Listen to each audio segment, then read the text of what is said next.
This is a SIG 550. It's designed to destroy anything standing within its 400-meter trajectory. And there are over 500,000 of them kept in Swiss homes. Guns and shooting are a strong Swiss tradition. Basic military training is mandatory for young men, and afterwards they're required to keep their weapon at home. Mark Heim is the Ticino representative for the lobby group Protel. Basically, this was my father's military rifle, and of course he got to keep it when he was finished.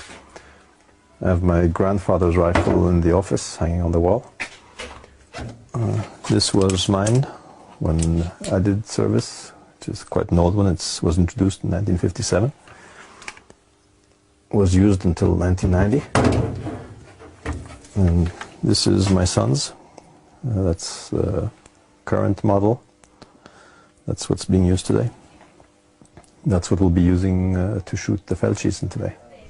The Feldschießen, or Tiro Federale in Campagna as it's known in these parts, is an annual Swiss event, and it's also the largest shooting festival in the world. Roughly 200,000 people come out to target practice all across the country. Ammunition is provided by the government. Heim goes regularly to this range, and it's often a family affair. It was organized by the government to have a very high state of readiness for the Swiss military and population. The target has always been that within 24 to 48 hours, Switzerland could mobilize a pretty large army, I mean, even by European standards.